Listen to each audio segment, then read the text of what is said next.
palavra verdadeira, por isso espera a vida inteira. Não vos conformes com esta era, por isso espera, em Deus espera. Sei que essa Palavra ao amanhecer, com o pastor Antônio Freire. não vos conformes com esta era, por isso espera, em Deus espera. Meus queridos irmãos, a paz do Senhor, bom dia! Como é bom, como é bom. Eu estou bem, graças a Deus, feliz com o Senhor, feliz com a sua igreja, buscando de alguma forma me manter vivo, fazendo alguma coisa. Ela vem quando ninguém pode trabalhar. O Senhor Jesus se referiu à noite, mas eu estou me referindo à morte. A noite vem quando ninguém pode trabalhar, mas a morte pode chegar ao meio-dia. Então, trabalhar, fazer alguma coisa, porque vale a pena.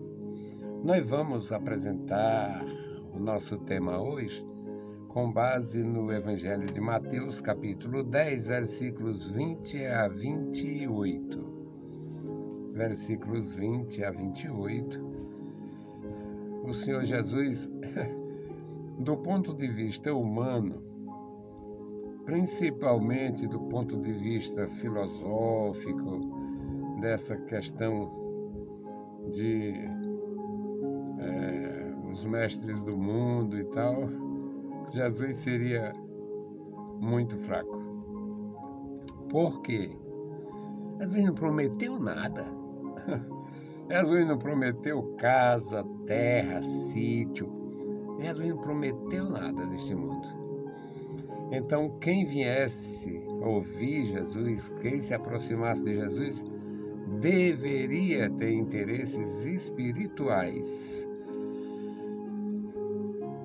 E ele avisa dos problemas que vai surgir.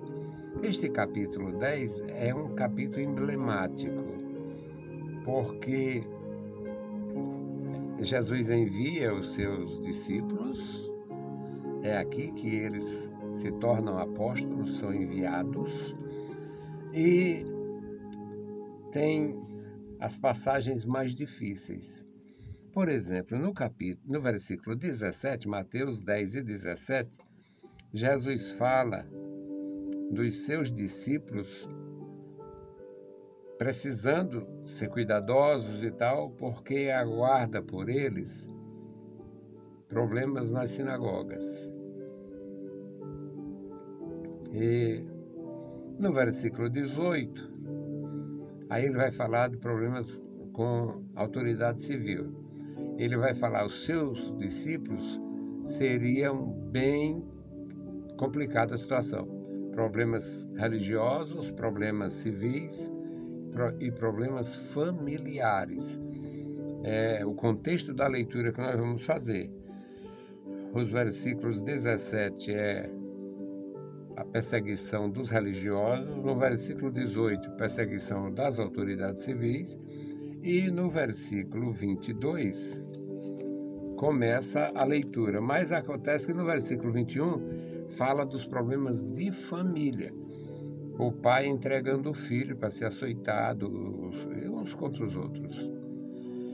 Negócio muito sério. Mas a nossa leitura é Mateus 10, 22 a 28. Para entender, aqui o problema generalizado, odiado por todos.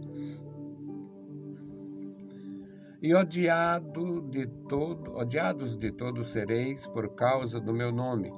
Mas aquele que perseverar até o fim, esse será salvo. Quando, pois, vos perseguirem nesta cidade, fugi para outra. Porque em verdade vos digo que não acabareis de percorrer as cidades de Israel, sem que venha o Filho do Homem. Não é o discípulo mais do que o mestre, nem o servo mais do que o seu senhor. Basta ao discípulo ser como o seu mestre e o servo ser como o seu senhor. Se chamaram Belzebu, pai de família, quanto mais os seus domésticos. Portanto, não os temais, porque nada há encoberto que não haja de revelar-se, nem oculto que não haja de saber-se. O que vos digo em trevas, dizei-o em luz. O que escutais ao ouvido, pregai sobre os telhados. Não temais os que matam o corpo e não podem matar a alma. Temei antes aquele que pode fazer perecer no inferno a alma e o corpo. Pelo que o Senhor Jesus expõe, seus discípulos não teriam nenhuma facilidade pela frente. No contexto da leitura feita, problemas com o sinédrio, problema com as autoridades religiosas, problema nas sinagogas. Inclusive, o versículo 17 diz que vos açoitarão em suas sinagogas. Então haveria perseguição acirrada, haveria um problema grave contra os seguidores de Jesus Cristo. E no versículo 17, o agravamento é quando as pessoas perderiam a condição de defender os seus parentes. O judeu, com a sua extrema, eu não diria zelo, mas o extremista, com a sua defesa exagerada dos princípios da lei, ele se posicionaria contra qualquer membro da família. Pelo menos na teoria era assim: se a mãe descobrisse que o filho estava envolvido com idolatria, com alguma coisa estranha à lei, ela denunciava o filho. Isso era para manter a nação limpa. Teve uma época aí, em algumas organizações eclesiásticas, acontecia a denúncia de alguém que estava inteiro, supostamente, observando outras pessoas, porque a orientação da organização era denunciar qualquer irregularidade para manter a organização limpa. Então, esse texto não é nada animador para discípulos. No contexto, perseguição dos religiosos, das autoridades religiosas, versículo 17, autoridades civis, versículo 18, e no versículo 21, os familiares. Aí aqui o Senhor Jesus já está ensinando a respeito do cômputo geral. Na verdade, vocês serão odiados por todos. Sereis odiados por todos por causa de mim, por causa do meu nome. E Jesus diz uma coisa, ensinando para eles, que não tem como. Eu gosto de simplificar para o meu juízo. Não sei se é porque o juízo é curto. Quando o Senhor Jesus diz, aqui no versículo 20 e 23, versículo 23, Jesus diz: quando, pois, vos perseguirem nesta cidade, fugi para outra. Porque, em verdade, vos digo que não acabareis de percorrer as cidades de Israel, sem que venha o Filho do Homem. E como isto se daria? Agora, para facilitar para meu juízo, para aliviar a minha carga, talvez de ignorância, eu acredito que seria no tempo da grande aflição. No período da grande aflição haverá um aumento de anticristão. O anticristo vai estar junto, perturbando, e vai haver muita fuga, vai haver, na verdade, muitas maldades e muito sofrimento. Eu só posso ver isso nesse texto. É a única coisa que eu consigo, com os meus poucos neurônios, vislumbrar que esta perturbação grandiosa, acirrada contra a igreja, se dará na semana do anticristo, no período do anticristo. Quando, pois, vos perseguirem nesta cidade, fugi para outra. Ou seja, você foi perturbado nesta cidade, vá para a próxima. E diz, porque em verdade vos digo que não acabareis.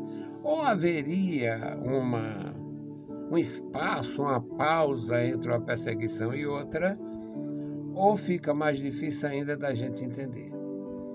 Porque a perseguição seria uma realidade, haveria uma multiplicação de processos desta natureza, e Jesus diz, não vai faltar espaço para vocês fugirem dessas perturbações, escaparem dessas perturbações.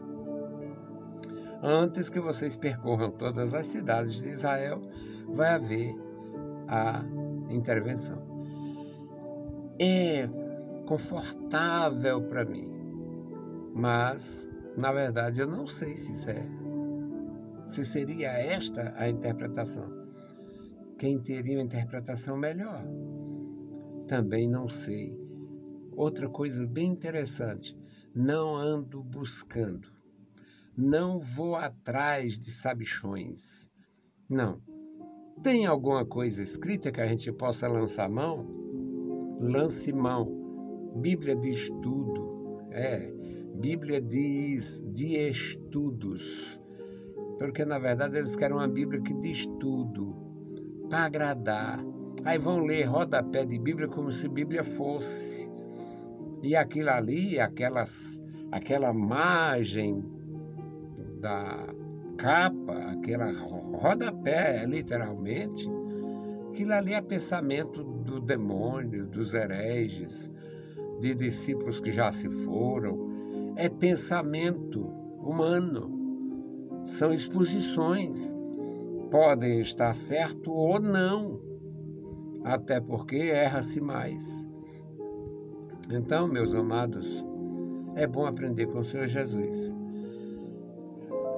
O discípulo não é mais, não pode ser mais do que o seu Senhor. Um discípulo não é mais. Um aluno nunca é mais do que o mestre. Um servo não é mais do que o seu Senhor. Aí o Senhor Jesus diz, o que eu falo para vocês? Isso por causa da situação. O que vocês escutam agora em particular, proclame ao público. Eu falo agora ao pé do ouvido. Grite de cima da casa, de cima do eirado, de cima do telhado. Não temam, não tenha medo de nada nem de ninguém.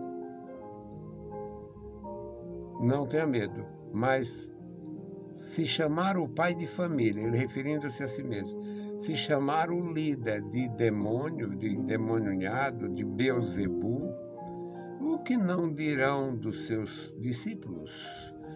Então é leitura obrigatória para nós, para ler, para absorver, para entender a natureza da igreja e a diversidade, a opressão do mundo. Que Deus abençoe meus irmãos de uma forma maravilhosa. Pelo menos nós temos o conforto, o versículo 27 O Senhor diz isto nos dando autorização e autoridade para fazer a sua obra. O que eu digo a vocês em particular, proclame publicamente. E não tenha medo de quem mata o corpo e não pode fazer mais nada.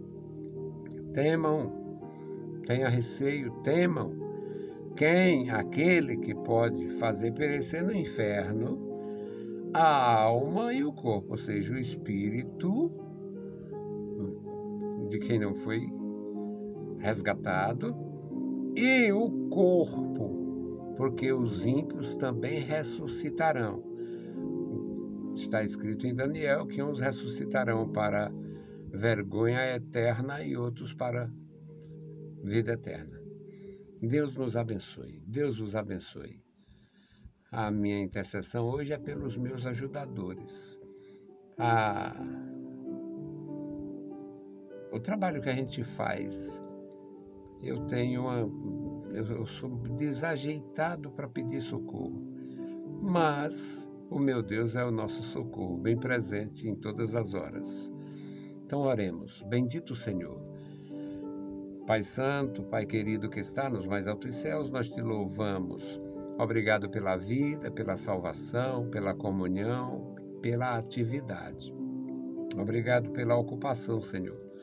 33 anos de rádio, ó Deus, nossos amados irmãos.